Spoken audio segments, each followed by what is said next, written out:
बहुत अरसे पहले की बात है। उत्तर प्रदेश में एक छोटा सा गांव हुआ करता था। वहीं पर विशाल नामक एक बालक अपने माता पिता के साथ निवास करता था।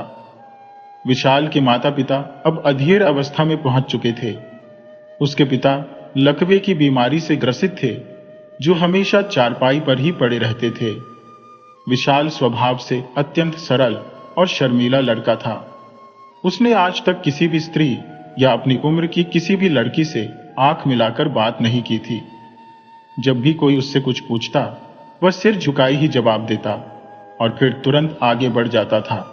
गांव के लोग उसे भोला भाला और सीधा सादा मानते थे, लेकिन उसके हमउम्र लड़के उसे अक्सर मजाक का पात्र बनाते।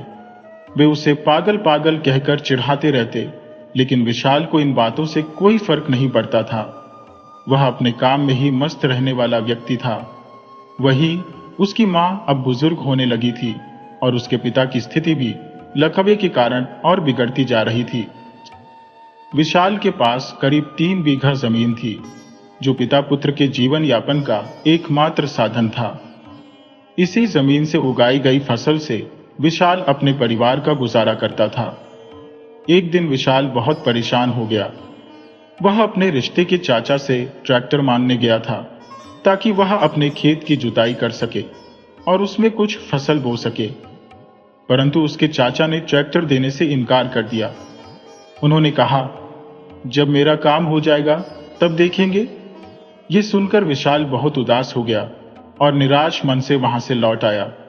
उसे गुस्सा भी आ रहा था और अपनी बेबसी पर खींच भी हो रही थी। फिर उसने अपने खेत में जाकर खुद ही फावड़ा उठाया और सोचने लगा, मेहनत तो करनी ही पड़ेगी, चाहे जैसे भी हो। उसने एक पुराने पीपल के पेड़ के नीचे फावड़ा चलाना शुरू किया। पहली ही चोट से जमीन के नीचे से एक सीसी फूटी और उसमें से एक विशालकाय जिन्न हंसता हुआ प्रकट हुआ। यह देख विशाल थर थर कांपने लगा और उसके पैरों तले जमीन खिसक गई। वो वहीं जड़वत खड़ा रह गया। जिन्न ने विशाल से कहा, तूने मुझे इस सीसी से मुक्त किया है, इसलिए अब मैं तेरा गुलाम हूं। जो भी आदेश देगा मैं उसे पूरा करूंगा। बता, मैं क्या करूं? विशाल ने हाथ जोड़कर नम्रता से कहा, मुझे छोड़ दो और यहां से चले जाओ। इस पर जिन्न ने कहा, मैं तुझे नहीं छोड़ सकता, पर अगर तू कहता है तो मैं यहां से चला जाता हूं। लेकिन याद रखना, मैं तुझे कभी नहीं छोड़ सकता, क्योंकि मुझे यह श्राप मिला हुआ है।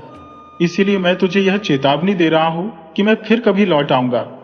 विशाल ने सोचा और कहा, ठीक है, तुम यहां से जाओ। और फिर जिन्न वहां से गायब हो गया। विशाल खेत से सीधे घर की ओर दौड़ता हुआ चला आया, लेकिन उसने अपनी मां को इस घटना के बारे में कुछ भी नहीं बताया। उसे डर था कि मां को बताने से वो भी घबरा जाएंगी। रात होने पर उसकी मां ने कहा, विशाल, भूख लगी है, आकर रोटी खा ले। लेकिन विशाल ने जवाब दिया, मां, आज भूख नहीं है। बेचारे विशाल को भूख कहां से लगती, जब उसने जिन्न का दीदार कर लिया था। रात में जब विशाल सोने की तैयारी कर रहा था, तो अचानक वही जिन्न छोटे से रूप में उसके सामने फिर आ गया और बोला, क्या खाओगे? मैं तुम्हें वही लाकर दूंगा। विशाल ने झल्लाकर कहा, तुम फिर आ गए? मुझे कुछ नहीं चाहिए। जिन्न ने फिर भी जिद पकड़ ली, जो भी चाहिए मैं वही लाकर दूंगा। कहो, क्या चाहिए? विशाल ने चिढ़ते हुए कहा, ठीक है, तो मुझे लड्डू और खीर चाहिए। विशाल ने सोचा, देखते हैं कैसे लाकर देता है, कम से कम कुछ वक्त के लिए तो चला ही जाएगा। लेकिन जिन्न ने तुरंत हवा में एक इशारा किया और लड्डू और खीर हाजिर हो गए। शुद्ध घी के बने लड्डू और खीर। विशाल आश्चर्यचकित रह गया।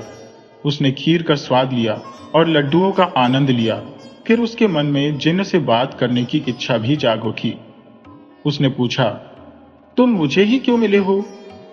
जिन्न ने उत्तर दिया, मुझे जिसने कैद किया था उसने ये बताया था कि मैं सिर्फ उसी के हाथ से मुक्त हो सकता हूं, जिसने कभी किसी लड़की या औरत को बुरी नजर से नहीं देखा हो, जिसने कभी मदिरा को हाथ नहीं लगाया हो, जो शुद्ध शाकाहारी हो और अपने बाप की इकलौती संतान हो।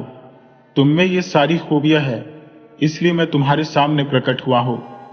जब तुमने वहां फावड़ा चलाना शुरू किया तो वो सीसी टूट गई और मैं आजाद हो गया।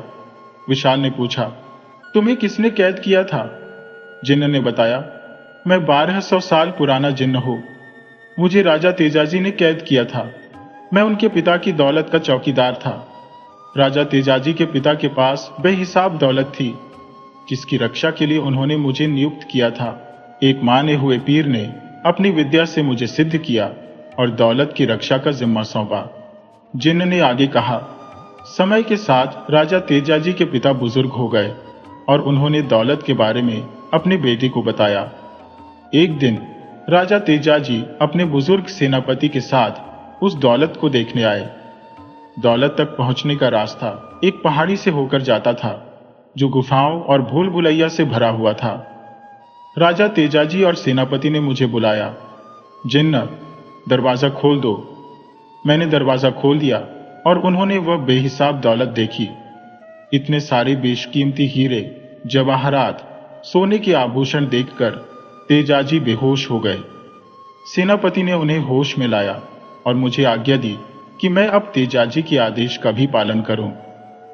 महल लौटते समय सेनापति की मृत्यु हो गई। तेजाजी रास्ता भटक गए और एक दिन बाद मुख्य गुफा तक पहुंच पाए। थकान और प्यास से व्याकुल उन्होंने मुझे दरवाजा खोलने का आदेश दिया। मैंने दरवाजा खोला और उन्हें महल तक पहुंचाया।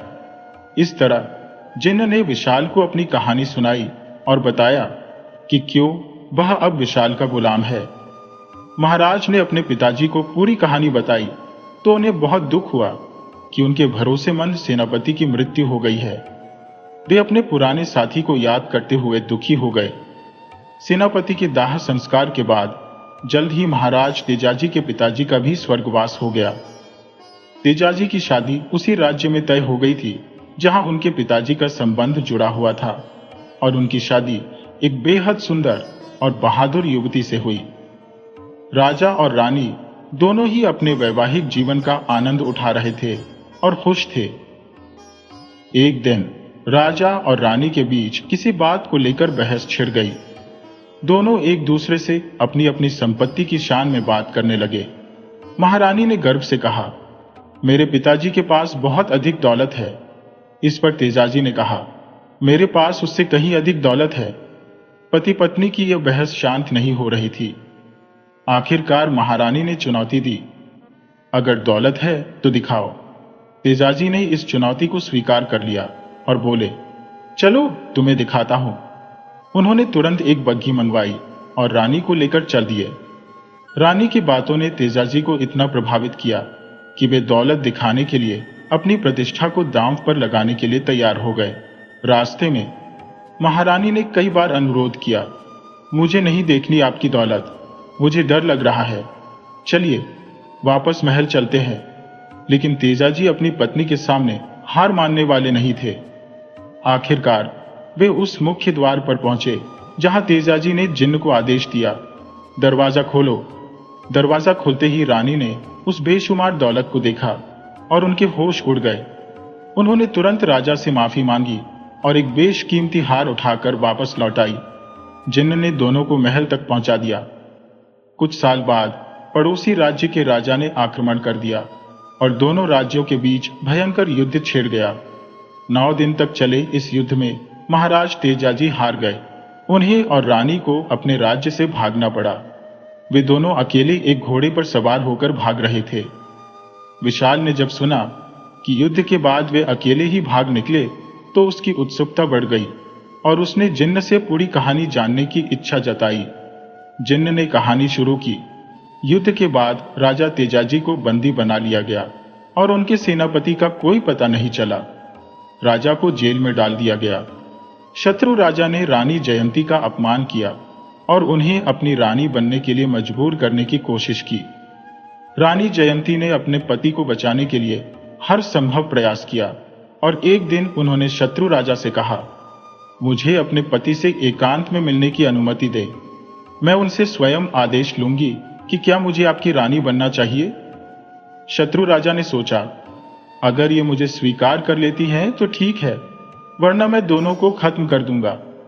अगले दिन राजा तेजाजी और रानी जयंती को एकांत में मिलने दिया गया।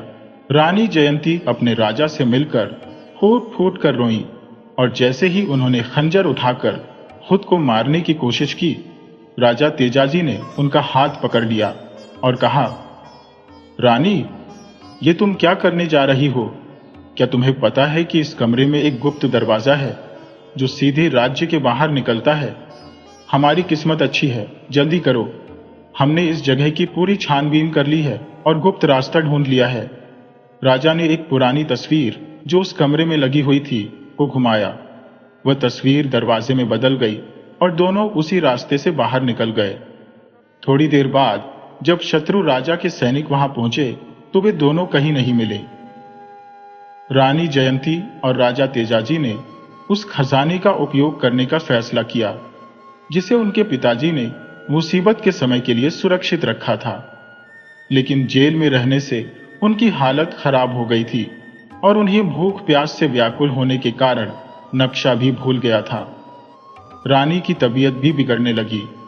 रानी जयंती को मन ही मन ग्लानि होने लगी।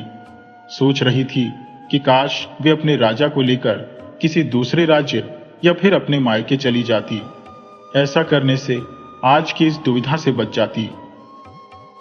रानी की आंखों से आंसू बहने लगे और उन्होंने खुद को समझाना शुरू किया कि अगर वो पहले अपने पति को मायके लेकर जाती, उनकी तबीयत सुधरने का इंतजार करती, फिर ये खजाना लेने आती तो शायद सब ठीक होता। लेकिन अब वे गुफा के उस मुख्य दरवाजे की खोज में जुटी थी क्योंकि उनके पास कोई और विकल्प नहीं बचा था। उस भूल भुलैया से वापस लौटना बेहद कठिन था। काफी मशक्कत के बाद आखिरकार रानी ने मुख्य दरवाजे को ढूंढ ही निकाला। दरवाजे पर पहुंचकर रानी ने जिन से कहा, दरवाजा खोल दो। लेकिन जिन्न को किसी और के लिए दरवाजा खोलने की इजाजत नहीं थी।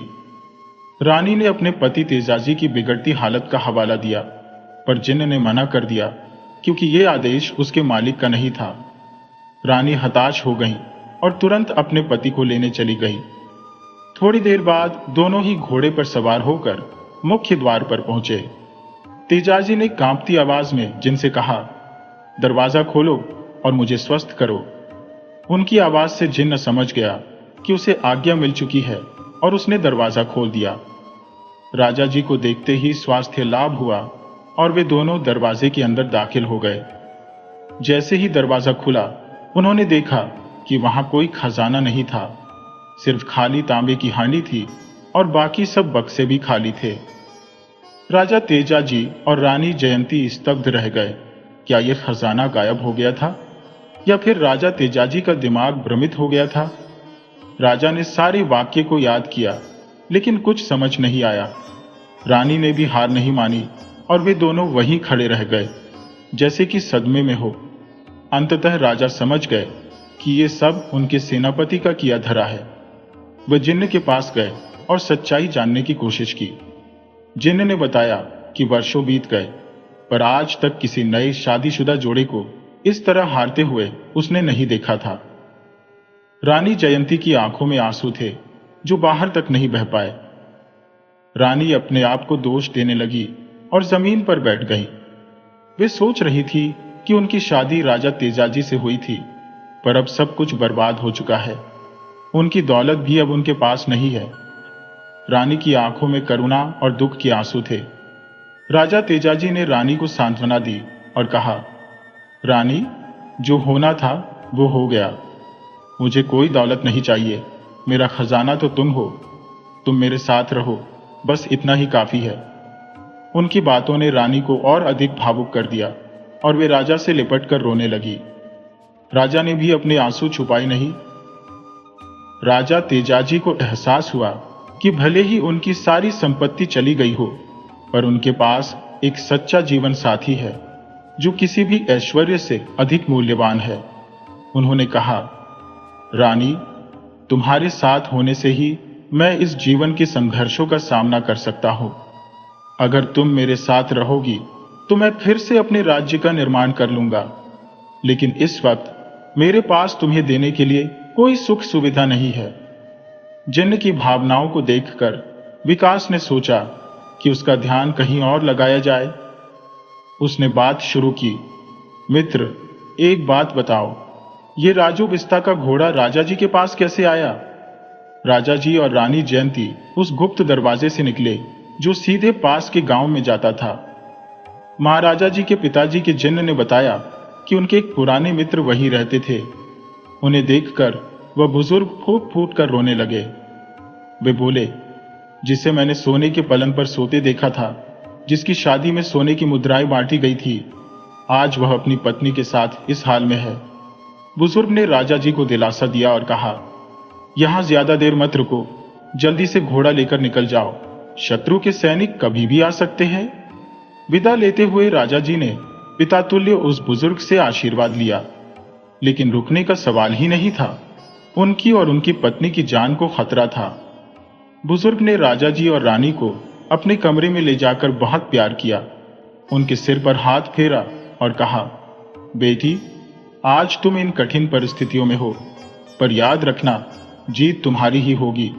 परमात्मा पर विश्वास रखना। रानी उन मां जैसी महिलाओं से लिपट कर रोने लगी। जीवन की इस कठिनाई में दोनों ने अपना भेष बदल लिया था। जिन्न की कहानी सुनकर विकास भी भावुक हो गया। उसने खुद को रोकने की कोशिश की, लेकिन नाकाम रहा। दोनों चुपचाप बैठे रहे। तभी जिन्न का मन शांत हो गया और वह बोला, ये क्या, सुबह होने वाली है, मुझे अब जाना होगा, लेकिन रात को मिलूंगा और इस कहानी का बाकी हिस्सा सुनाऊंगा। आखिर वह दौलत कहां गई? सुबह विकास अपने खेत पर गया और देखा कि पूरा खेत जोता हुआ था। वह हैरान रह गया। घर पहुंचने पर उसने देखा कि रसोई में तरह तरह के व्यंजन रखे हुए थे। मां ने पूछा, बेटा, ये खाना कहां से आया? विकास ने कोई जवाब नहीं दिया और बस कहा, मां, किसी ने ये खाना भेजा है, आप खा लीजिए। रात हुई तो जिन्न फिर आया और दोनों बातें करने लगे। जिन्न ने कहा, जब राजा और रानी बहुत परेशान हुए तो मैंने बताया कि आपके सेनापति जो बुजुर्ग हो चुके थे, उन्हें खजाने का पता था। उन्होंने सोचा कि अगर युद्ध हुआ और राजा जी शहीद हो गए तो यह खजाना किसी गलत हाथ में न जाए, इसलिए उन्होंने खजाने का पता अपने बेटे को दे दिया। लेकिन उन्हें कभी यह नहीं पता था कि वही बेटा खजाना लूट लेगा। उस दिन जब आप खजाना देखने आए थे, सेनापति का बेटा भी चुपके से आपके पीछे आया था, और जब युद्ध का परिणाम आया तो वह सारा धन लेकर चला गया। राजा तेजाजी ने जिन्न से पूछा, क्या वह अभी भी वही है? जिन्न ने कहा, आपके सेनापति अब शत्रु से मिल चुके हैं और वह सारा धन लेकर शत्रु को राज्य के बदले दे दिया। कौन इतनी बेशुमार दौलत छोड़ना चाहेगा? राजा बहुत व्यथित हो गए। उन्होंने जिन से सहायता मांगी, पर जिन ने कहा, अगर आप मुझे आजाद करने का वचन दें तो मैं हर जन्म में आपकी मदद करने को तैयार हूं। राजा ने जवाब दिया, जैसे ही मेरा राज तिलक हो जाएगा, आप आजाद हो जाएंगे और फिर आपके ऊपर कोई जिम्मेदारी नहीं रहेगी। लेकिन बताओ, तुम यहां किसकी चौकीदारी कर रहे हो? जिन्न ने बताया, मैं एक सीसी में रखा हुआ इत्र, जिसकी महक से मनचाहा कार्य कराया जा सकता है, उसी की रक्षा कर रहा हूं। इत्र की विशेषताओं का पता पहले सेनापति को भी नहीं था। मैंने राजा तेजाजी और उनकी रानी को उनकी ससुराल पहुंचा दिया। फिर राजा ने एक बड़ी सेना लेकर गद्दार सेनापति और शत्रु पर आक्रमण कर दिया। मैंने उनकी मदद की और उनकी सेना ने शत्रु सेना का बहादुरी से सामना किया। जब भी उनके सैनिक मर जाते, मैं उन्हें जीवित कर देता। युद्ध एक दिन में समाप्त हो गया, लेकिन सेनापति को कुछ शक हुआ। उसने वीर बाबा को बुलाकर जिन को सीसी में बंद करवा दिया, लेकिन वह जिन को हमेशा के लिए बंद नहीं कर सकता था। इसलिए जिन ने कहा, आज इस दिन केवल एक इकलौता लड़का, जिसकी माता पिता वृद्ध होंगे और जो ब्रह्मचारी होगा, वही मुझे इस सीसी से मुक्त कर सकता है। और तुम्हारे अंदर वे सारी खूबियां थी जो मुझे इस सीसी से बाहर निकाल सकती थी। इसके बाद राजा तेजाजी ने वीरता से युद्ध लड़ा और शत्रु को पराजित किया। सेनापति को आजीवन कारावास में डाल दिया गया और राजा का राज्य तिलक हुआ। रानी जयंती फिर से रानी बन गई। वे अच्छे राजा बने और उनकी आने वाली पीढ़ी को कोई युद्ध नहीं झेलना पड़ा। जब कहानी समाप्त हुई तो जिन ने विशाल से वहां रहने की जिद की, पर विशाल सोना चाहता था। जिन ने कहा, मैं तुम्हें सोने नहीं दूंगा, मुझसे बात कर। आखिरकार विशाल ने एक रात जैसे तैसे निकाल ली। फिर उसने जिन से शर्त रखी कि उसके पिताजी को स्वस्थ कर दो, और जिन ने उसकी बात मान ली। धीरे धीरे विशाल जिन की हरकतों से तंग आ गया। वह जिन को छोड़ना चाहता था, लेकिन जिन ने कहा, मैं तुम्हारा मित्र हूं, तुम्हारा गुलाम नहीं, परंतु अगर तुम चाहो तो मैं तुम्हें छोड़ सकता हूं। विशाल ने आदेश दिया कि जिन उसे 10 दिन तक न दिखे। जिन ने आदेश का पालन किया और चला गया। अगली सुबह विशाल ने देखा कि आईने पर स्याही से लिखा हुआ था, मित्र, मुझे माफ कर देना। तुम नहीं चाहोगे कि तुम अपने भविष्य के बारे में जानो। कुछ दिनों में गांव वाले तुमसे जलने लगेंगे और तुम्हारी बलि देने की तैयारी करेंगे। तुम्हारी माता यह सहन नहीं कर पाएंगी और पागल हो जाएंगी। दात केई, तुम्हारे पिता तुम्हें बचाने के लिए अपनी पगड़ी रख देंगे और गांव के पंडित के कहने पर तुम्हारी शादी एक भैंस से करा दी जाएगी। विशाल यह पढ़कर सन्न रह गया। उसे समझ नहीं आया कि उसने क्या किया। उसने अपने मित्र जिनसे छुटकारा पाने के चक्कर में ये अनर्थ कर दिया। अब वह अपने आप को ही धिक्कारने लगा कि अब वह मेरी मदद कैसे करेगा। अब मैं जाऊं तो जाऊं कहां, कैसे उसे ढूंढूं। मेरे प्यारे मित्र जिन, तुम वापस आ जाओ। लेकिन जो हो गया सो हो गया। अब क्या हो सकता है। जो होना था वो तो होकर ही रहेगा। तीसरे ही दिन गांव के लोगों ने विकास से जलन की वजह से विशाल के खेतों और उसके घर की अच्छी स्थिति देखकर उस पर किसी तंत्र मंत्र का आरोप लगाया और यह मान लिया कि उसे बलि चढ़ाकर गांव को किसी बुरी शक्ति से बचाना उचित रहेगा। गांव में पंचायत बुलाई गई और विशाल को एक पेड़ से बांध दिया गया। उसे पेड़ से बंधा देख उसकी मां को गहरा धक्का लगा और वह बेहोश हो गई। जब उसे होश आया तो वह पागलों की तरह हंसने लगी और अपना मानसिक संतुलन खो बैठी। जैसा जिन ने लिखा था ठीक वैसा ही हो रहा था। अब विशाल के पिता का भी बुरा हाल था। अपने बच्चे को बचाने के लिए उन्होंने अपनी पगड़ी सरपंच के पैरों में रख दी। विशाल यह सब देख रहा था, मानो उसे पहले से ही पता हो कि यह सब कैसे खत्म होगा। आखिरकार सरपंच ने एक धूर्त पंडित के कहने पर निर्णय लिया कि उसकी शादी एक भैंस से करा देनी चाहिए, तभी गांव का दोष दूर होगा। गांव के लोग जोर जोर से हंसने लगे और चौथे दिन विशाल की शादी उस भैंस से कर दी गई। इस शादी को देखने के लिए गांव का बच्चा बच्चा आया था और सभी का हंस हंस कर बुरा हाल था। सब लोग विशाल का मजाक उड़ा रहे थे। विशाल बस देखता रहा। न उसने किसी का विरोध किया और न ही उसके मुंह से कुछ निकला।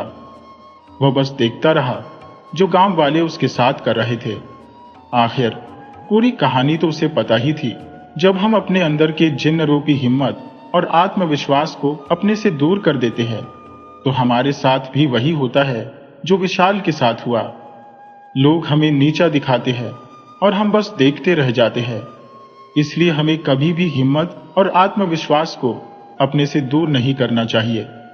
विशाल के पिताजी दुख के समुद्र में डूब गए थे। आखिर क्यों नहीं डूबते। उनके इकलौते बेटे की शादी एक भैंस से हो गई थी। उनके दिल पर क्या बीती होगी। जब बात सहन करने की सीमा से बाहर हो गई तो माँ बाप ने 5वें दिन विशाल और उस भैंस को लेकर गांव छोड़ने का निर्णय कर लिया। करीब 2 दिन चलने के बाद वे एक अज्ञात जगह पर पहुंच गए। विशाल को जो भी रूखा सूखा खाना मिलता वही मिल बांट कर खाते और एक झोपड़ी बना ली। पहाड़ी पर बनी उस झोपड़ी में विशाल का परिवार रहने लगा। विशाल पास के गांव में मजदूरी करता और उन्हीं पैसों से उनका गुजारा होता। अब 10 दिन बीत चुके थे। एक सुबह जब विशाल उठा तो उसने सामने एक बेहद सुंदर और लंबी स्त्री को खड़ा पाया। उसके बाल कमर तक लहराते थे। वह लाल साड़ी पहने थी, हाथों में लाल चूड़ियां और सोने का मंगलसूत्र पहने हुए थी। वह विशाल के सामने खड़ी थी और उसके आदेश का इंतजार कर रही थी। विशाल उसे देखकर हैरान रह गया और घबराकर पूछा, आप कौन है? वह स्त्री बोली, मैं तुम्हारी पत्नी हूं। विशाल ने आश्चर्य से कहा, लेकिन मेरी शादी तो एक भैंस से हुई है। उस स्त्री ने सहज भाव से उत्तर दिया, मैं वही भैंस हूं जो अब एक स्त्री बन गई हो। तभी उसका मित्र जिन प्रकट हो गया।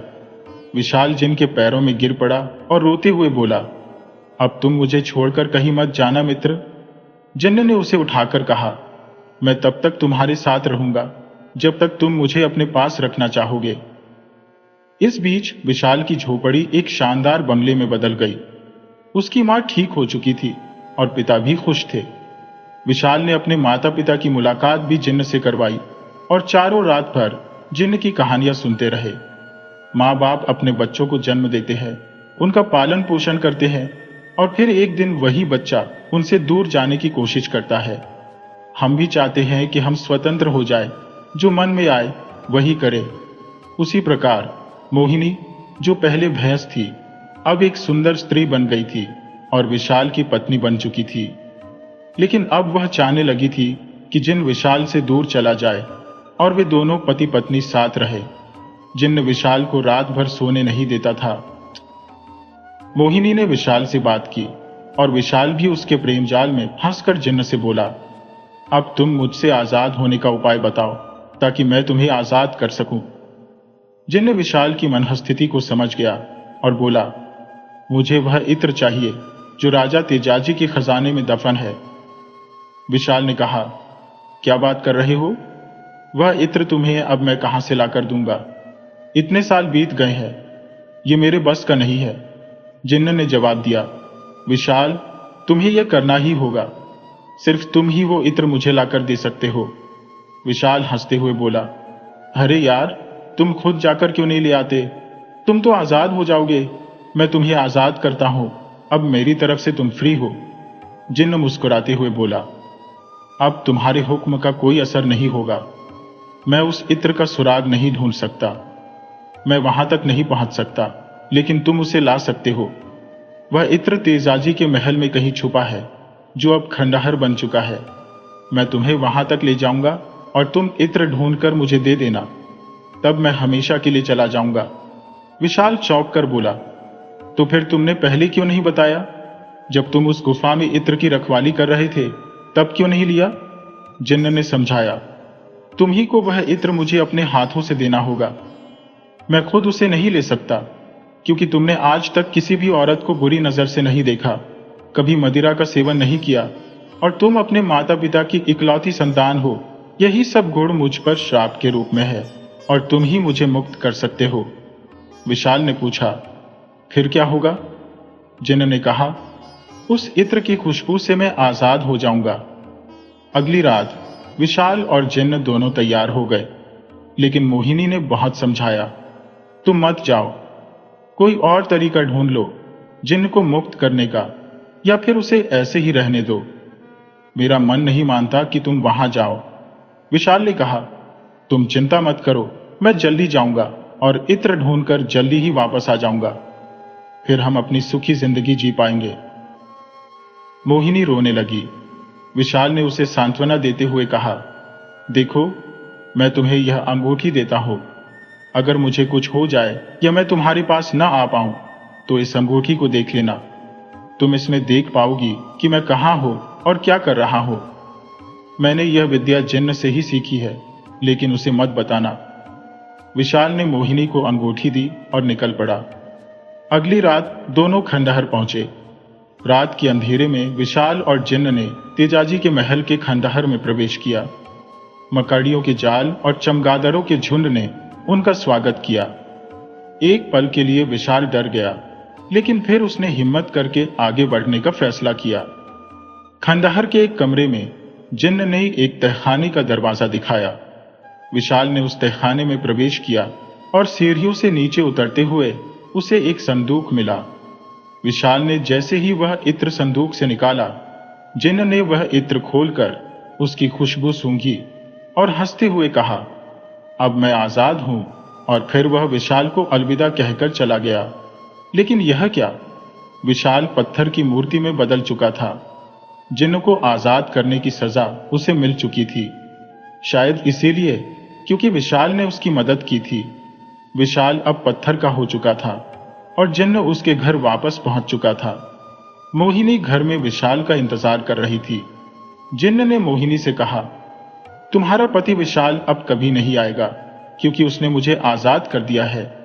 अब मेरी शक्ति 2 दिन बाद समाप्त हो जाएगी और सब कुछ फिर से वैसा ही हो जाएगा जैसा पहले था। तुम उसी रूप में लौट जाओगी जिसमें पहले थी, एक भैंस। विशाल के माता पिता भी पहले जैसी स्थिति में लौट आएंगे। यह कहकर जिन्न वहां से चला गया। मोहिनी यह सुनकर सुन्न रह गई। इससे पहले कि वह जिन्न के पैरों में गिरकर मिन्नतें करती, जिन्न वहां से गायब हो चुका था। अब मोहिनी के मन में द्वंद्व मच गया। उसे समझ नहीं आ रहा था कि क्या करे। उसकी समझने की शक्ति जैसे समाप्त हो गई थी। वह सोच रही थी, मैं क्या करूं? अगर मैं फिर से भैंस बन जाऊं तो भी कोई बात नहीं, जो हुआ सो हुआ। लेकिन विशाल के प्रेम को कैसे भुला दूं? मोहिनी की आंखों से आंसू बहने लगे और वे रुकने का नाम नहीं ले रहे थे। उसका दिल विशाल की यादों में खोया हुआ था। तभी विशाल के पिता की आवाज आई, बहू, विशाल आ गया है। मैंने उसे देखा है। मोहिनी ने खुद को संभालते हुए कहा, नहीं बाबूजी, अभी वो नहीं आया है। और आंसू पोंछते हुए बोली, अगर विशाल से मिलने की कोई राह हो तो मैं उसे नहीं छोड़ूंगी। फिर उसे अचानक विशाल की दी हुई अंगूठी याद आ गई। उसने उस अंगूठी को देखा और उसे विशाल की पत्थर की मूर्ति का अक्स नजर आया। मोहिनी रोते हुए बोली, मुझे उसके पास ले चलो। जब वह विशाल के पास पहुंची तो उसने देखा कि उसका पति पत्थर की मूर्ति बन चुका है। वह उसके गले लगकर फूट फूट कर रोने लगी। मोहिनी ने दुख भरी आवाज में कहा, तुमने मुझे छोड़कर क्यों चले गए? क्यों पत्थर बन गए हो? अब मैं क्या करूंगी? कहां जाऊंगी? विशाल की पत्थर की आंखों से भी मानो आंसू टपक पड़े। वह चाहकर भी कुछ नहीं कर सकता था। मोहिनी के आंसुओं से उसके दिल में भी दुख उमड़ आया। उसकी आंखों में भी मोहिनी के लिए अपार प्रेम था। मोहिनी अपने कोमल हाथों से विशाल के चेहरे को सहलाने लगी, लेकिन जैसे जैसे वह उसे छू रही थी, उसका रूप बदलने लगा। उसका शरीर धीरे धीरे भैंस के रूप में बदलता जा रहा था। जब उसका पूरा शरीर बदल गया तो उसने अपना सिर दीवार से टकरा दिया और दर्द से कराहने लगी। वह सोच रही थी, हमारे सुखी जीवन में यह कैसा मोड़ आ गया? थोड़े से सुख से तो पहले ही अच्छा था। अब उसका जीवन एक अजीब सी निराशा में डूब गया था। उसके लिए यह दुख असहनीय था। लेकिन तभी अचानक इत्र की शीशी खुल गई। विशाल ने अपनी इच्छा प्रकट की, मुझे इस पत्थर की मूर्ति से मुक्त करो और मेरी पत्नी को उसकी प्यारी सूरत वापस दे दो। अचानक चारों ओर हवा का एक झोंका आया और दोनों की आंखों के सामने अंधेरा छा गया। जब वह अंधेरा छटा तो उन्होंने देखा कि उनकी इच्छाएं पूरी हो गई थी। विशाल और मोहिनी दोनों ने अपने पुराने रूपों को पा लिया था। नए शरीर को पाकर उनकी खुशी का ठिकाना नहीं था। दोनों एक दूसरे के गले मिले और घर जाने के लिए अंगूठी को आदेश दिया। जाते जाते विशाल ने इत्र की शीशी भी अपने साथ रखी। घर पहुंचकर उन्होंने देखा कि पिताजी लकवे से ग्रसित थे और मां रो रही थी। उनकी एक छोटी सी झोपड़ी ही बची थी। मां विशाल के गले लगकर जोर जोर से रोने लगी और बोली, कहां से ये शक्तियां आ गई? इससे तो अच्छा हम पहले ही खुश थे। मैंने तुझसे पहले ही कहा था, लेकिन तूने सुना नहीं। सुख देखकर दुख का सामना करना बहुत कष्टकारी होता है। मां रोते हुए बोली, देखो बेटा, सब कुछ खत्म हो गया है। विशाल ने उन्हें दिलासा देते हुए कहा, मां, हमारे पास अभी भी बहुत कुछ है। सब ठीक हो जाएगा, तुम चिंता मत करो। फिर विशाल ने इत्र की खुशबू से अपने पिता की तबीयत में सुधार किया, लेकिन अब वह इत्र लगभग खत्म होने वाला था।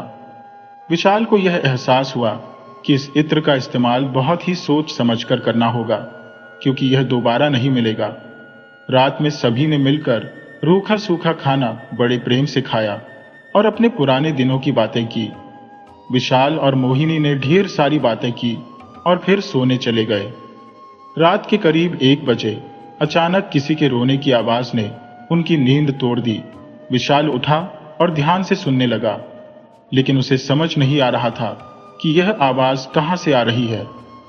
यह आवाज उसे जानी पहचानी लग रही थी, लेकिन वह पहचान नहीं पा रहा था कि यह किसकी है। उसने मोहिनी को उठाना उचित नहीं समझा और खुद ही बाहर निकलकर उस आवाज का पीछा करने लगा। विशाल दिशाहीन आवाज का पीछा करता रहा, लेकिन उसे कोई सुराग नहीं मिला। वह वापस आकर सो गया, लेकिन उसके मन में वह आवाज गूंजती रही। सुबह हुई। विशाल ने मोहिनी से पूछा, क्या तुमने रात में किसी के रोने की आवाज सुनी? मोहिनी ने कहा, नहीं, मैंने तो कुछ नहीं सुना। आपने कुछ सुना क्या? विशाल ने बात को टालते हुए कहा, नहीं, कुछ खास नहीं। दिन भर की बातचीत के बाद शाम को विशाल घर आया। मोहिनी ने खाना बनाया, लेकिन विशाल के कानों में अब भी वह रोने की आवाज गूंज रही थी। रात होते ही फिर वही आवाज सुनाई देने लगी। विशाल अचानक उठा, जैसे किसी ने उसके गाल पर थप्पड़ मार दिया हो। वह सोचने लगा, यह आवाज कहां से आ रही है और मुझे ही क्यों सुनाई दे रही है। उसने सोचा कि इत्र का सहारा लिया जाए, लेकिन यह छोटी बात के लिए इत्र का इस्तेमाल करना ठीक नहीं था। फिर उसने अंगूठी को आदेश दिया कि उसे बताया जाए कि यह आवाज कहां से आ रही है। अंगूठी ने उसे एक अजीब जगह दिखाई। वह जगह सुनसान थी। चारों ओर सूखे पेड़ थे और पेड़ों पर सूखी बेलें लटक रही थी। यह जगह बिल्कुल अजनबी थी। कुछ अनजान सा माहौल था। विशाल ने सोचा कि रात में वहां जाकर देखा जाए। उसने मोहिनी को कुछ नहीं बताया और अकेले ही निकल पड़ा। वहां जाकर उसने कुछ क्रियाएं और तंत्र मंत्र किए, जिन्हें उसने पहले सीखा था। हर रात वह मोहिनी को छोड़कर जाने लगा। मोहिनी उससे नाराज होने लगी और बोली, तुम हर रात कहां जाते हो? पहले तो जिन था, अब तो चैन से मेरे साथ रहो। फिर क्यों इस जीवन से मुक्ति पाई? विशाल ने उसे तसल्ली दी और जाने लगा। 5 दिन बीत गए। आखिरकार उसने कुछ जादुई शक्तियां हासिल कर ली, जो उसकी अंगूठी की शक्तियों को और बढ़ा रही थी। अब विशाल ने सोचा कि इतनी मेहनत का कुछ तो नतीजा निकलना चाहिए, लेकिन वह अनमना सा महसूस करने लगा। मोहिनी ने आखिरकार उससे पूछा, मैं अब तुम्हारी संगिनी हो, मुझे हर बात बतानी चाहिए। आखिर क्या माजरा है? विशाल ने सब कुछ बताया कि कैसे उसे किसी के रोने की आवाज सुनाई देती है, लेकिन तुम्हें वह सुनाई नहीं देती। उसी को जानने के लिए वह पिछले 5 दिनों से भटक रहा है, लेकिन आज वह इसका पता लगाकर ही रहेगा। रात को दोनों सोने चले गए, लेकिन विशाल को उस आवाज का इंतजार था। अब उसके पास शक्ति थी। उसने कुछ न कुछ तो हासिल कर ही लिया था। अब उसे यह जानना था कि खाने की आवाज आखिर आ कहां से रही है। मोदी ने विकास से कहा, विशाल से कह देना कि अगर मैं सो जाऊं तो मुझे जगा देना। मैं भी देखना चाहती हूं कि आखिर कौन है जो ऐसे रो रहा है। अंगूठी धीरे धीरे उसका चेहरा साफ करने लगी और उसे देखकर दोनों के होश उड़ गए। अरे, ये तो जिन्न है। क्या यह जिन्न रो रहा है? विशाल जागते हुए रात का 1 बजने तक रुक गया और आरंभ में वह करुण रुदन सुनता रहा। विशाल ने जल्दी से मोहिनी को उठाया और दोनों ने अंगूठी को आदेश देकर उसमें देखा कि यह कौन है। जैसे ही उन्होंने देखा, उन्हें जिन्न रोता हुआ दिखाई दिया। उसका चेहरा देखकर दोनों रोने लगे। ये रो क्यों रहा है? इसका कारण भी तो पता होना चाहिए, मोहिनी ने कहा। उसके बाद अंगूठी में कुछ नहीं दिखाई दिया। दोनों सारी रात बैठे यही सोचते रहे कि जिन्न के रोने का आखिर कारण क्या है। उन्होंने विचार किया, अगर किसी तरकीब से जिन्न को बुलाया भी जाए और उससे पूछा जाए तो भी मामला गड़बड़ हो सकता है। अगर उसने फिर पीछा नहीं छोड़ा तो क्या होगा? दोनों पति पत्नी बैठे योजनाएं बना रहे थे, लेकिन स्थिति बड़ी अजीब हो गई थी। जैसे तैसे उन्होंने रात गुजारी और सुबह होते ही विशाल किसी तांत्रिक या पीर बाबा के पास जाने की सोचने लगा। विशाल ने कई स्थानों पर पूछताछ की और अंत में उसे एक स्थान का पता चला जहां शायद उसे जवाब मिल सकता था कि जिन्न क्यों रो रहा है। लगभग पूरा दिन सफर में बीत गया और आखिरकार बस में 4 घंटे के सफर के बाद वह वहां पहुंचा। विशाल ने पीर बाबा से कुछ देर तक बात की और उन्हें सारा माजरा बताया। बाबा ने अपने आश्रम पर रुकने की सलाह दी और कहा कि आज रात को वे देखेंगे कि उन्हें भी वह आवाज सुनाई देती है या नहीं। रात होते होते विशाल को वही रोने की आवाज सुनाई दी और बाबा ने उसे सुनने का प्रयास किया। जैसे ही उन्होंने सुना, आवाज इतनी तेज थी कि उनके कानों के पर्दे फट गए और दोनों कानों से खून टपकने लगा। वह चिल्लाने लगे, विशाल, रोको! और बाबा विशाल के पैरों पर गिर पड़े। उनकी दशा देखकर विशाल बहुत दुखी हो गया। कुछ देर बाद वह रुदन भी बंद हो गया और बाबा को कुछ सुनाई देना बंद हो गया था। बाबा के दोनों कान के पर्दे फट चुके थे। बाबा ने हाथ जोड़कर कहा, मुझे माफ कर दो, ये कोई साधारण जिन्न नहीं है। ये बहुत ही शक्तिशाली और पुराना जिन्न है।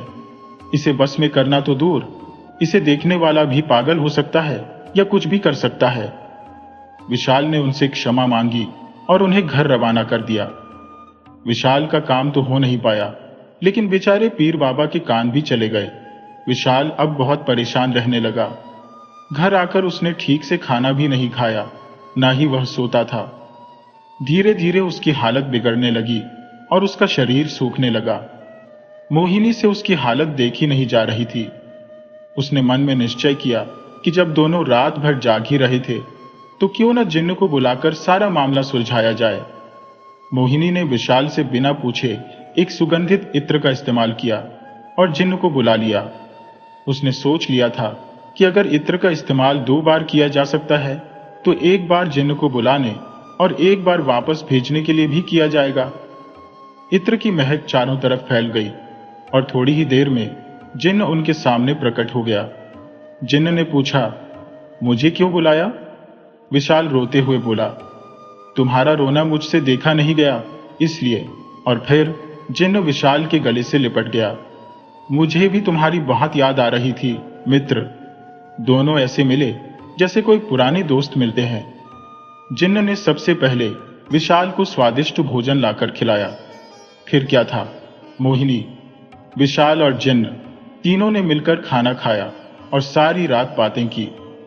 सुबह जिन्न ने उनके लिए एक बहुत ही सुंदर घर बना दिया। वह घर क्या था, जैसे कोई महल था, पहाड़ी पर बना हुआ। जिन्न ने विकास और पूरे परिवार को उसमें ले जाकर कहा, मेरा मित्र उस झोपड़ी में क्यों रहेगा? जो भी चीज उन्हें चाहिए होती उससे पहले ही वह आ जाती। समय बीतता गया और मोहिनी गर्भवती हो गई।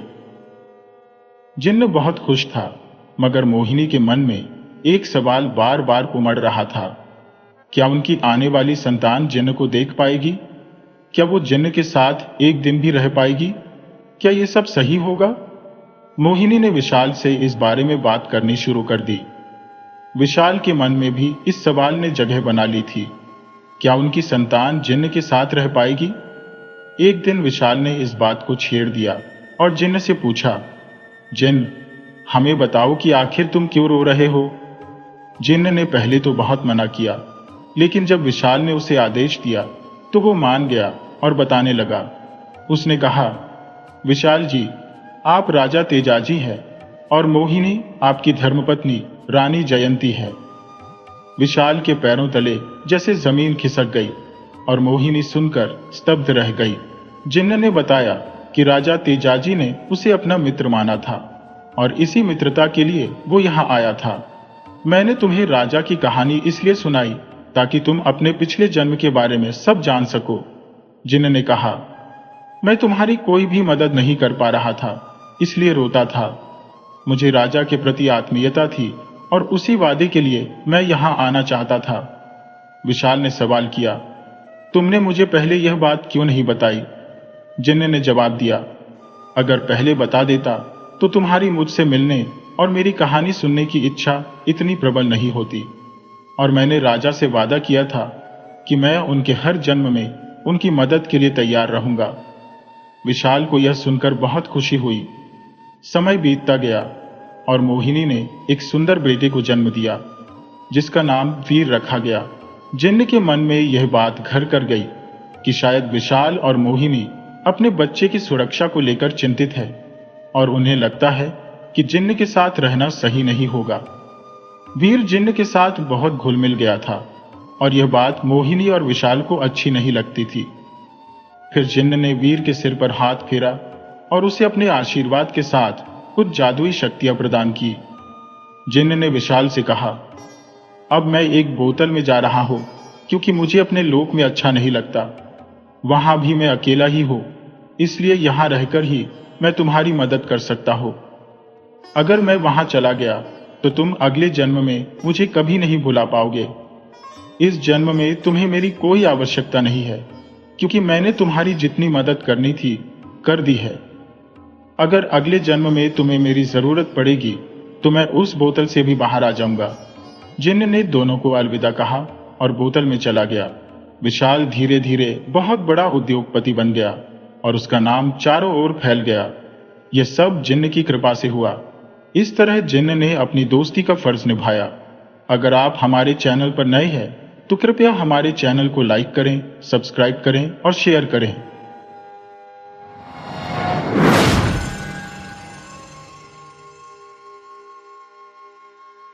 सेठ रामदास जी एक बड़े ही प्रतिष्ठित व्यापारी थे।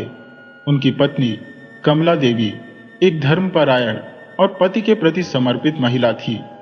उनका एकमात्र संतान एक बेटी थी, जिसे दोनों माता पिता बेहद प्यार से पाल पोस रहे थे। हालांकि सेठ जी के मन में बेटा ना होने का मलाल था। उन्होंने कई मंदिरों में मन्नतें मांगी, अनेक स्थानों पर माथा टेका, लेकिन बेटी के बाद कोई और संतान नहीं हुई। यह चिंता उन्हें हर वक्त सताती रहती कि उनके बाद उनके व्यापार का क्या होगा, इस अथाह दौलत को कौन संभालेगा। हालांकि सेठ जी की पत्नी इस विषय में अधिक चिंतित नहीं थी। उनका मानना था कि उनकी बेटी ही उनका बेटा बनेगी और उनका दामाद इस संपत्ति का प्रबंधन करेगा। उनके विचार में बेटी को ही बेटा मान लिया जाना चाहिए, लेकिन सेठ जी इस तर्क को स्वीकार नहीं कर पाते थे। सेठ जी ने इस विषय पर अपने परिवार और मित्रों से बातचीत की। सभी ने उन्हें दूसरा विवाह करने का सुझाव दिया और सेठ जी ने इस विचार पर अमल करना शुरू कर दिया। जब सेठानी को यह समाचार मिला तो उनके दिल को गहरा आघात पहुंचा। उन्हें यह सोचकर बहुत दुख हुआ कि उनके पति बेटे की चाह में उनके प्रेम को विभाजित कर रहे हैं। सेठानी जी तो पति को भगवान मानती थी और अब उन्हें लगा कि उनके भगवान ने उनसे छल किया है। सेठ जी ने मंदिर में एक साधारण समारोह में दूसरा विवाह कर लिया और कमला देवी को आश्वासन दिया कि उनके जीवन में उनका स्थान हमेशा पहले रहेगा। दूसरा विवाह केवल बेटा प्राप्त करने के लिए किया गया था। नई पत्नी का गृह प्रवेश हो गया। कमला देवी के दिल में दुख था, लेकिन उन्होंने मन बना लिया था कि वह अपनी बेटी और अपने अधिकार को कभी नहीं छोड़ेंगी। उन्होंने अपनी संपत्ति का आधा हिस्सा अपने नाम करवा लिया था और अपनी बेटी का भविष्य सुरक्षित कर लिया था, क्योंकि उन्हें भय था कि आने वाले समय में उन्हें घर से निकाल दिया जा सकता है। सेठ जी की बेटी पूर्णिमा चंद्रमा की तरह बढ़ रही थी। पिता का प्यार उस पर बरकरार था, लेकिन मां के दिल में दूसरे विवाह का दर्द घर कर गया था। अब कमला देवी अपनी बेटी की चिंता में ही मग्न रहती थी और चाहती थी कि किसी भी स्थिति में उनकी बेटी के साथ अन्याय ना हो। सेठ जी की दूसरी पत्नी से एक बेटा हुआ और सेठ जी की मुराद पूरी हो गई। बड़े धूमधाम से समारोह आयोजित किए गए और परिवार में खुशियों की बाढ़ आ गई। बहन ने भी अपने भाई को बड़े प्यार से स्वीकार किया, लेकिन उसकी नई मां का व्यवहार कुछ अलग था। बेटे की मां होने का घमंड उसके स्वभाव में झलकने लगा था। 2 साल बाद सेठ जी की दूसरी पत्नी ने एक और बेटे को जन्म दिया। अब घर में 2 माताएं थी, एक बेटों की मां और एक बेटी की मां। भारतीय समाज की विडंबना यही है कि यहाँ बेटे की मां को अधिक भाग्यशाली माना जाता है, लेकिन कमला देवी ने कभी खुद को कमतर नहीं समझा। वह अपनी बेटी को उनके बेटों से ऊपर मानती थी। उनकी बेटी पूर्णिमा भी बहुत ही विनम्र और धार्मिक विचारों वाली थी और अब कमला देवी को उसकी शादी की चिंता सताने लगी थी। एक दिन कमला देवी ने मौका पाकर सेठ जी से बात की और पूर्णिमा के विवाह के लिए लड़का ढूंढने की बात कही। सेठ जी भी अपनी बेटी से बहुत प्यार करते थे, लेकिन शादी की बात पर वे उदास हो गए। उन्हें बेटी की विदाई का ख्याल सताने लगा, लेकिन समाज के नियमों के अनुसार बेटी के लिए लड़के की तलाश शुरू हो गई। कई संपन्न घरानों में लड़के देखे गए, लेकिन कमला देवी किसी भी प्रस्ताव से संतुष्ट नहीं थी। फिर एक दिन उन्होंने एक लड़के को पसंद कर लिया। वह लड़का बैंक में अधिकारी था और वह बैंक भी कोई साधारण नहीं। बल्कि पूरे देश में एकमात्र रिजर्व बैंक था। कमला देवी को ऐसा ही दामाद चाहिए था। विवाह की तैयारियां धूमधाम से होने लगी। गहने, कपड़े, दान दहेज सब कुछ उत्कृष्ट था। सेठ रामदास की बिटिया के विवाह के चर्चे पूरे शहर में थे और इस प्रकार पूर्णिमा की विदाई धूमधाम से हो गई। सेठ जी अपनी बेटी को विदा करते हुए बहुत रोए, लेकिन कमला देवी बिल्कुल अकेली रह गई। वे अपने सौतन के बेटों को कभी अपना नहीं पाई थी। पूर्णिमा बहुत ही सुंदर और भोली भाली थी। जब वह अपने नए घर पहुंची तो वहां उसका बड़े सम्मान से स्वागत किया गया। उसका ससुराल एक भरा पूरा परिवार था जो संयुक्त रूप से रहता था और धन संपन्न भी था। उसकी सास विधवा थी, लेकिन बहुत ही प्रेम करने वाली महिला थी। उनके 4 पुत्र और 3 पुत्रियां थी और सभी बेटे सरकारी संस्थानों में अधिकारी थे। पूर्णिमा तीसरे नंबर के पुत्र श्रीकांत की पत्नी बनी। सबसे बड़े जेठ जी के यहाँ एक पुत्र और एक पुत्री थी। पूर्णिमा के विवाह के समय दूसरे जेठानी के यहाँ भी एक बेटी का जन्म हुआ था। पूर्णिमा का ससुराल गांव में रहता था, जहां उनकी जमीन, जायदाद और पशुधन भी था। घर में काम करने के लिए नौकर चाकर भी थे। जब पूर्णिमा का विवाह हुआ तो पूरे गांव में उसके दहेज की चर्चा थी। यह चर्चा गांव के डाकुओं तक भी पहुंची। उन दिनों डाकुओं का बड़ा आतंक था और लोग छतों पर मिर्च का पानी और पत्थर रखकर खुद को सुरक्षित रखने की कोशिश करते थे। एक रात डाकुओं ने पूर्णिमा के ससुराल को निशाना बनाया और घर के नीचे एक सुरंग खोदने लगे। तभी घर की औरतों को इसका आभास हो गया और उन्होंने शोर मचाकर पूरे गांव को जगा दिया। डाकुओं को अपनी जान बचाकर भागना पड़ा, लेकिन इस घटना के बाद परिवार में एक डर बैठ गया था, क्योंकि घर में सिर्फ महिलाएं और बच्चे ही रहते थे। डाकुओं की इस घटना से परिवार में खौफ पैदा हो गया। उन्होंने पुलिस को सूचना दी, लेकिन कोई स्थायी समाधान नहीं निकला। परिवार ने तय किया कि वे सब कुछ बेचकर महानगर में जाकर बस जाएं। इस बीच सेठ जी और कमला देवी अपनी बेटी के घर मिलने आए। वे अपने साथ बहुत सारे उपहार लाए थे, लेकिन बेटी के घर का पानी तक नहीं पीते थे, इसीलिए अपने लिए पानी और खाना भी अपने घर से ही लेकर आए थे। सेठ जी का मानना था कि बेटी के घर का पानी पीना भी नहीं चाहिए, क्योंकि उसे देने का धर्म होता है। बेटी के परिवार में कोई कमी नहीं थी और पूर्णिमा अपने परिवार के साथ खुश थी। सेठ जी और कमला देवी अपनी बेटी को खुश देखकर संतुष्ट थे, लेकिन अब वे नाना नानी बनने की चाह रखते थे। साल दर साल बीतते गए। परिवार में हर साल किसी न किसी के घर में बच्चा होता रहा। पूर्णिमा के देवर और देवरानी भी माता पिता बन गए थे। पूर्णिमा चाची, ताई और मामी बन गई थी, लेकिन मां बनने का सुख उसे नहीं मिला। हालांकि घर के सारे बच्चे उसी के साए में पल रहे थे। उनकी माताओं को तो पता ही नहीं चलता था कि बच्चे कहाँ हैं।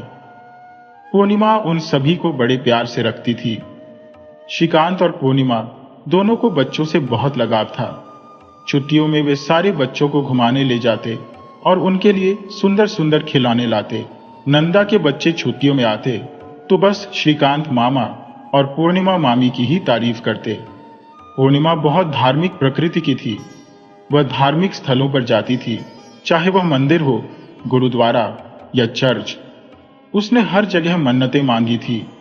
महीने के आधे से ज्यादा दिनों में उसका उपवास रहता था। उसे इस बात की चिंता रहती थी कि वह अपने पति को संतान सुख नहीं दे पा रही थी। पूर्णिमा की मां को भी यह चिंता सताती थी, क्योंकि वह जानती थी कि उसके बाद उसका परिवार उसी की बेटी में आगे बढ़ेगा।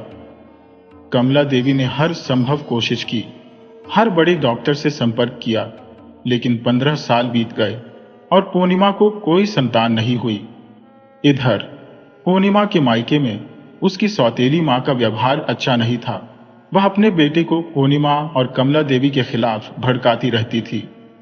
कमला देवी ने अपनी संपत्ति का बड़ा हिस्सा अपनी बेटी के नाम करवा लिया था और यही उसकी सौतेली मां की जलन का कारण था। सेठ जी की तबीयत खराब होने लगी थी और एक के बाद एक डॉक्टर को दिखाया गया, लेकिन कोई सुधार नहीं हुआ। उनकी हालत दिन ब दिन बिगड़ती जा रही थी। बेटी और दामाद को जब इस बारे में पता चला तो दूसरी पत्नी ने अपने बेटों के साथ सेठ जी से दूरी बना ली थी। वही बेटी और दामाद तुरंत उन्हें लेने आए। सेठ जी अपने उसूलों के पक्के थे। वे बेटी के घर का पानी तक नहीं पीते थे तो सेवा कैसे करवाते। उन्होंने उनके साथ जाने से कई बहाने बनाए, लेकिन श्रीकांत ने कहा, बचपन में मैंने अपने पिता को खो दिया था। आप मेरे धर्म के पिता हैं और मैं यह अवसर अपने हाथों से नहीं जाने देना चाहता। शहर में अच्छे से अच्छे डॉक्टर हैं, आप जल्दी से ठीक हो जाएंगे। समय और बीमारी के आगे मजबूर होकर आज वही पिता जो बेटी के घर का पानी तक नहीं पीते थे, आखिरकार उसके साथ आ गए और उनकी देखभाल बेटी और दामाद करने लगे। दामाद श्रीकांत ने खुद अपने ससुर के हर काम किए, उन्हें नहलाया, समय पर दवाइयां दी और अस्पताल ले जाने का जिम्मा भी उठाया। लेकिन सेठ जी की सेहत में सुधार नहीं हो रहा था। अंदर ही अंदर उन्हें इस बात की पीड़ा खा रही थी कि बेटों के रहते हुए भी उन्हें बेटी से सेवा करानी पड़ रही है। हालांकि एक तसल्ली भी थी कि उनका दामाद अंतिम संस्कार की रस्म में शामिल होने और चिता को मुखाग्नि देने के लिए मौजूद है। फिर भी सेठ जी ने बार बार कमला देवी को याद दिलाया कि उनके यहाँ दामाद ससुर की अंतिम यात्रा में शामिल नहीं होते और उन्हें मुखाग्नि उनके बेटों से ही दिलवानी चाहिए। कमला देवी ने उन्हें बार बार समझाया कि आप जल्द ही ठीक हो जाएंगे, लेकिन न सेवा काम आई, न दवा, न दुआ, और सेठ जी इस दुनिया से विदा हो गए। उनकी इच्छा के अनुसार उनके बड़े बेटे ने उन्हें मुखाग्नि दी। बेटी और दामाद को अंतिम यात्रा में शामिल होने का अधिकार नहीं दिया गया। सेठ जी के जाने के बाद कमला देवी ने खुद को बहुत अकेला महसूस किया। हालांकि सेठ जी के 2 बेटे और दूसरी पत्नी भी थी, परंतु कमला देवी ने उन्हें कभी अपनाया नहीं था। कमला देवी के जीवन का एकमात्र सहारा उनकी अपनी बेटी और दामाद ही थे। वह सोचती थी कि अगर उनका खुद का बेटा होता तो शायद वह इतनी सेवा नहीं करता जितनी श्रीकांत ने अंतिम समय में सेठ जी की थी। ऐसा दामाद पाकर कमला देवी खुद को भाग्यशाली मानती थी, लेकिन उनका बिना संतान के होना उन्हें बहुत दुखी करता था। एक दिन अचानक पूर्णिमा के हृदय गति रुकने से निधन की खबर ने कमला देवी के दिल को चीर दिया। उनके लिए यह खबर किसी हृदयाघात से कम नहीं थी। वह समझ नहीं पा रही थी कि इस दुनिया में अब वह कैसे जींगी। पूर्णिमा के बच्चे और पति उसकी वर्षों की मेहनत की कमाई पर आराम से जीवन जी रहे थे और उन्हें ना तो सेठ जी के जाने का दुख था और ना ही पूर्णिमा के। कमला देवी अपने कमरे में लेटी लेटी सोचती रहती थी कि आखिर ऐसा कौन सा अपराध उन्होंने किया था जो उनकी बेटी इतनी कम उम्र में स्वर्ग सिधार गई। वह अपने पति पर भी हमेशा विश्वास नहीं कर पाती थी, इसलिए बिटिया के लिए संपत्ति अपने नाम करवाई थी। अब कमला देवी सोचती थी कि इस दौलत का वह क्या करेंगी। अब न बिटिया है और न उसका कोई वारिस। उन्हें लगने लगा था कि शायद उन्होंने कोई ऐसा पाप किया था जिसकी सजा उन्हें मिल रही थी। उन्हें अचानक सेठ जी के व्यापारिक साथी मानिक भाई की याद आ गई। सेठ जी और मानिक भाई ने मिलकर व्यापार को बुलंदियों पर पहुंचाया था, लेकिन एक दिन मानिक भाई अचानक गायब हो गए थे। कमला देवी ने व्यापार में कभी रुचि नहीं ली, लेकिन अब उन्हें मानिक भाई की याद आ रही थी। कमला देवी ने मानिक भाई के बारे में जानकारी जुटानी शुरू की और जो बातें पता चली उन्हें जानकर वह अपराध बोध से भर उठी। पता चला कि मानिक भाई एक बार यात्रा पर गए थे और दुर्घटना में उनका पूरा परिवार खत्म हो गया था। उस समय सेठ जी अपने बेटे के जन्म की खुशी में मग्न थे और उन्होंने मानिक भाई के बारे में जानने की कोशिश भी नहीं की थी। कमला देवी को अब समझ में आ गया था कि उनकी जिंदगी में यह दुख क्यों आया। मानिक भाई के हिस्से का भी अधिकार उनके आश्रितों को दिया जाना चाहिए था। सेठ जी यह समझ बैठे थे कि मानिक भाई का कोई आश्रित नहीं बचा है, लेकिन ऐसा नहीं था। कमला देवी ने पता किया कि मानिक भाई की एक बेटी बच गई थी जो अनाथों की तरह पली बढ़ी थी। अब कमला देवी का जीवन का नया मकसद था मानिक भाई की बेटी को ढूंढकर उसे उसका हक दिलाना। आखिरकार उनकी मेहनत रंग लाई और उन्हें मानिक भाई की बेटी कविता एक विधवा आश्रम में दयनीय हालत में मिली। वह एक बेटे की मां भी थी। कमला देवी ने कविता को अपने घर ले आई और कहा, बिटिया, तुम्हारे अंदर मुझे मेरी बेटी की छवि दिखती है। मेरी बेटी तो अब इस दुनिया में नहीं है, क्या तुम मेरी बेटी बनोगी? कविता ने मानो भगवान को सामने पा लिया हो। वह तुरंत तैयार हो गई। अब उसे मां मिल गई और उसके बेटे को नानी। कमला देवी ने दिल की गहराइयों से कविता और उसके बेटे का अपने घर में स्वागत किया, लेकिन कविता को उसके पिता के बारे में जो हकीकत थी वह कमला देवी ने छुपा ली।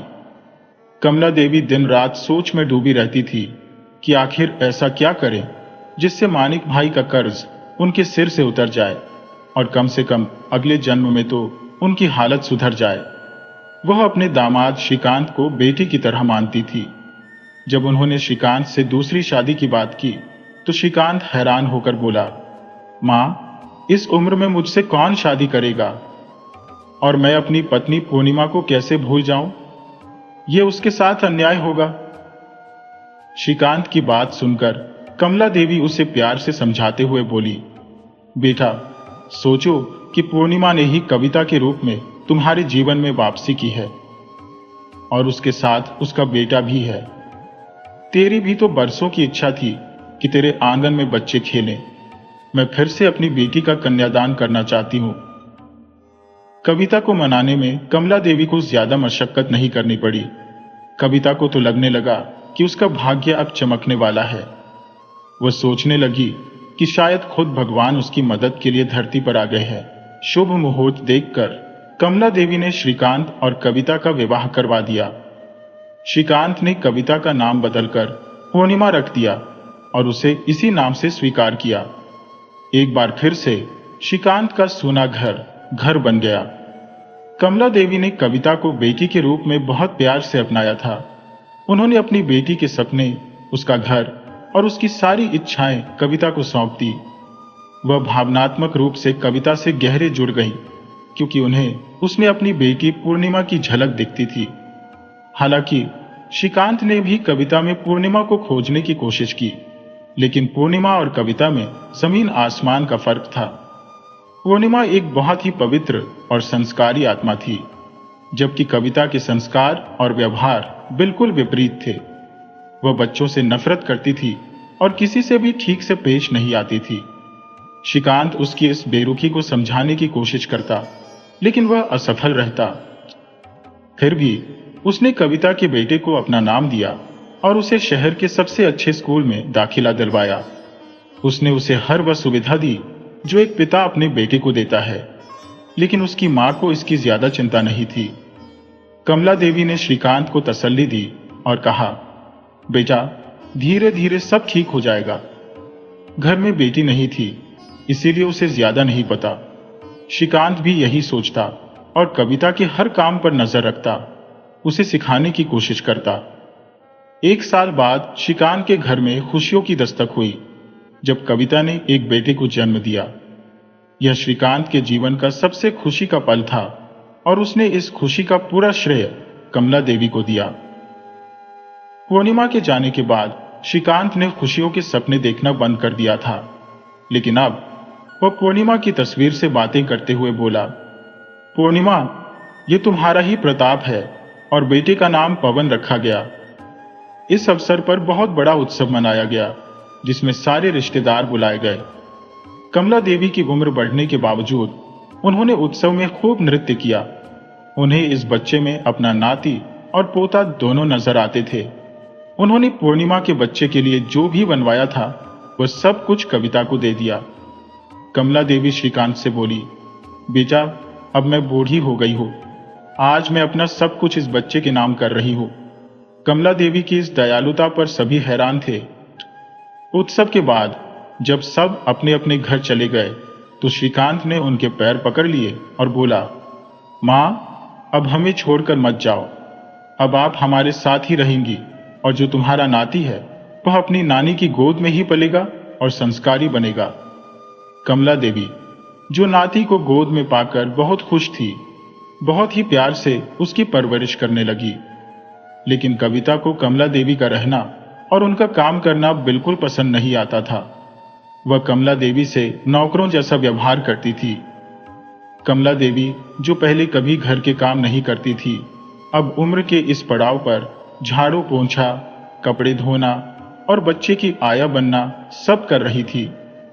जैसे ही श्रीकांत के आने का समय होता, कविता खुद काम करने लगती और बूढ़ी माँ को पूरा सम्मान देने का नाटक करती। लेकिन कमला देवी को कविता का यह व्यवहार कभी बुरा नहीं लगता। वह इसे अपने पति के पापों का प्रायश्चित मानती थी। पवन के बाद श्रीकांत के यहाँ 2 बेटियों का जन्म हुआ और घर बच्चों की किलकारियों से गूंज उठा। श्रीकांत ने कविता के बेटे चंद्रकांत को अपने खुद के बेटे से भी अधिक प्यार दिया और उसकी शिक्षा पर विशेष ध्यान दिया। उसे अच्छे से अच्छे ट्यूशन दिलवाए, लेकिन फिर भी वह हाई स्कूल की परीक्षा भी पास नहीं कर सका। श्रीकांत उसके भविष्य को लेकर चिंतित थे। वहीं पूर्णिमा और पवन, दोनों बहनें पढ़ाई में बहुत अच्छी थी और आसपास के बच्चों की तुलना उनसे की जाती थी, जिससे कविता को बिल्कुल भी अच्छा नहीं लगता था। समय की